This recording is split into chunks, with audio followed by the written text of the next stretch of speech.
Okay, this is one of my favorite problems ever in calculus. This is one of the best problems that I have ever found in calculus. And it does not deal with physics either, which is also good.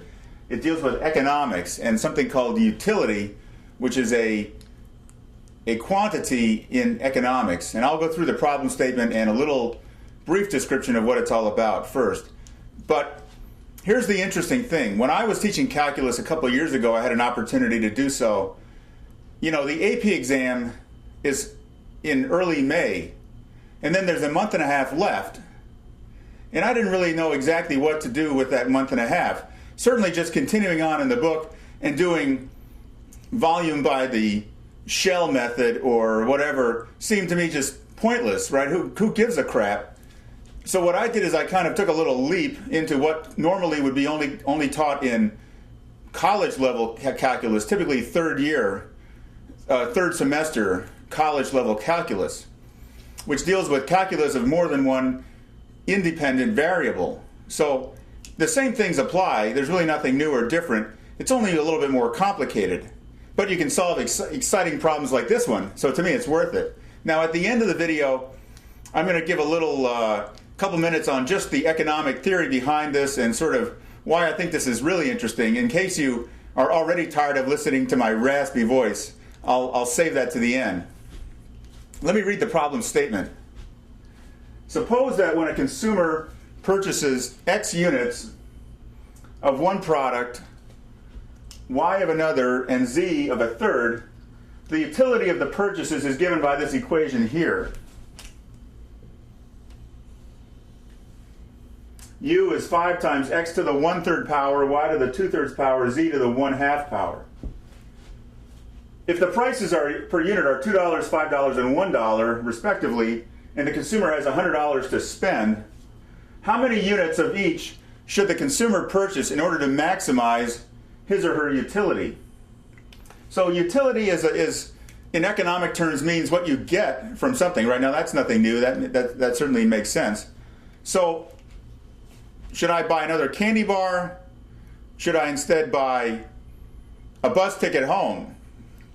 You tell me, where are you going to get the more utility in the long run, right? And it doesn't even involve purchasing necessarily. So, you know, how much cake can I eat before eating cake becomes unappealing, right? So there's certain, you've heard of the law of diminishing returns. Well, utility is sort of related to that. And the idea is that as you get more and more of one thing, then you have to maybe add in some other things or it's not going to be worth it. So we have this utility function. Now, since there's more than one independent variable, in this case there are 3 independent variables, right? You can choose how much of X you're going to eat, how much of Y, and how much of Z. Now, I have to say, are there really 3 independent variables? Because we have a constraint, right, that our budget is not unlimited. We can only spend $100. So we have this equation, 2x plus 5y plus z equals 100, constraining our purchasing. So in reality, there are not 3 independent variables. There are only 2 independent variables. Now, when you have a function of more than one variable, you get into something it's not just a graph on a piece of paper, it's a curve, it's a surface, right? So if I had like a giant yoga mat and I could like throw it out on the table, it would have kinks, it would have valleys and hills and what have you. It's a contour. A particular function is maximized or minimized in that case when this thing called the gradient of that function is 0. So essentially, when in every direction, no matter which direction you go, you're going to go down in the case of a maximum, or no matter which direction you go, you're going to go up in the case of a minimum, right? So in the calculus of one variable, it's in the board, right? You're at a maximum point. Either way, you're going to go down. Well, there's more than one variable. In any direction, you're going to go down. So that's what constitutes a maximum. So we have this thing called the gradient, which it just involves partial derivatives. So that you see this funky looking D sign here, that means partial derivative. It just means you take the derivative like you would any other, but you treat the other independent variables as if they were constants. So the gradient U implies that the partial with respect to x is 0, the partial with respect to y is 0, and also the partial with respect to z is 0. It turns out since we only have 2 independent variables, we're not going to need this one anyway. So now what I do is I take my function here for the constraint of cash, and then I plug it in to my utility function, and then I take the derivative. Right, so here's my utility function rewritten with the cost constraint. So I have 500 x to the 1/3 y to the 2/3 minus 10 x to the 4/3 y to the 2/3 minus 25 x to the 1/3 y to the 5/3. So I want to take the derivative with respect to x of this whole monster, leaving the y as if y were a constant.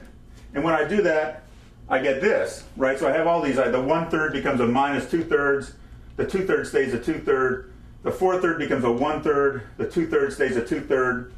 Then I have the factors to apply here. The 1/3 becomes a minus 2/3, and the 5/3 stays a 5/3. Then when I do the same thing with respect to y, so I leave the x's as if they were constants, the 1/3, then I get the 2/3 becomes a minus 1/3, the 2/3 becomes a minus 1/3, and the 5/3 becomes a 2/3. So now we have this really nasty equation with all these irritating fractional exponents, some of which are negative. If you had to solve that the way it is, it would be unsolvable, right? I would pull my hair out before I ever got anything even reasonably close to a solution. But we can clean this up by using some clever factors that we multiply through the equation. We can clean this thing up dramatically. Now, what is it that I want to do? Well, first of all, I want to get rid of all these big numbers if I can. All the numerators are multiples of 5, so I'm going to divide through by 5. All the denominators are 3, so I'm going to multiply by 3. So I have this 3/5 factor, first of all. Now here I have a minus 2/3. Here I have a 1/3. Here I have a minus 2/3. What I want is I want a normal variable. I want a variable that either exists with a unit power, integer power, or does not exist at all. So what could I choose here to multiply all these x's by that's going to do that for me? Well, the answer obviously is 2/3, because I have 2/3 minus 2/3 is 0, so the x drops out of that term. 2/3 plus 1/3 is 3/3, so I have 1 x to the first power, and minus 2/3 plus 2/3 is 0, so it drops out. Then the same thing is true for the y, right? I have 2/3, 2/3, and 5/3. I want to complete these. I want to increment them all by 1/3. And fortunately, when you multiply, then you add the exponent. So I have a 2/3. I'm going to multiply by y to the 1/3. The net result, though, then I do the same thing in the second equation. The net result is now we have something a lot cleaner. 100y minus 8xy minus 5y squared equals 0. And 200x minus 4x squared minus 25xy equals 0. Now here again, we're not done simplifying. We can eliminate some more things here. We've got y, every term in this equation has a y in it, so let's strike out one y. And every term in this equation has an x in it, so let's strike out an x. And now we're down to something that looks like, at least you can sort of take a little bit of a deep breath and exhale, because you're getting close to the nirvana of the solution. 100 minus 8x minus 5y equals 0. 200 minus 4x minus 25y equals 0. So now we have two equations, two unknowns. We just have to solve. I'll substitute here. I'll calculate what y equals, plug it into this one, go through the math. And what I come out with is that x equals 8.3 units, which I'm going to round to 8 because you can't buy a fractional unit, right? But now, in real life problems, do things always come out as perfect integers? Well, of course not. That just doesn't happen. So we're going to be close enough to maximizing our utility if we just take x to be 8. Therefore, I get y to be about 7, and z comes out at 49. So now let's look at the prices again, just to kind of see what we get here. Since x is 2 and y is 5, and then z is only 1, you can get a lot more z for the same amount of money.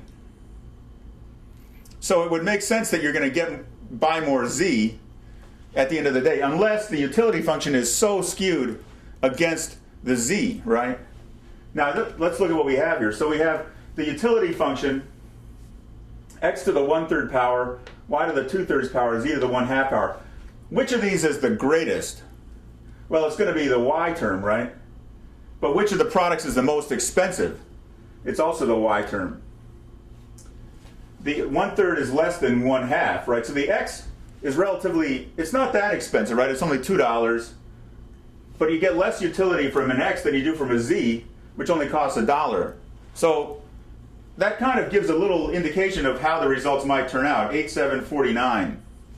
Now there's always the chance I made an arithmetic error somewhere in here, and if I did, I apologize, but I'm not going to go through it again. So the interesting thing about utility here is we have these fractional exponents. Now, why are they fractional exponents? Why is it not like x squared, y cubed, z to the fourth power? Well, that's a good question. I'm not sure I exactly know. Let me think about it. Since they're all fractional, it doesn't really matter, right? I think it's just a convenient way to sort of indicate the relative strength of something. You can almost ignore the denominator in the, just calculate the value here, and that just gives you the relative strength of how that product is going to contribute to your utility.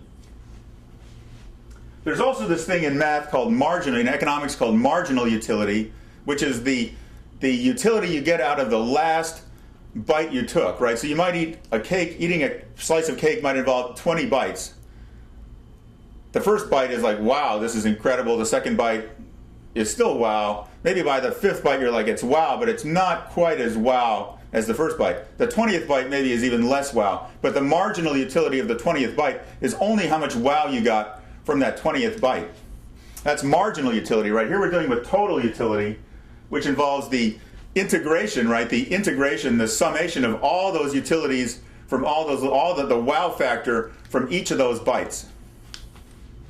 Okay, so, I hope that you find this interesting and that you want to know more about this fascinating subject of how you model real life using mathematics and then use these tools to actually come up with an answer that you can act upon for your own benefit. Okay, keep on trucking. Send all your problems to solve@midnighttutor.com.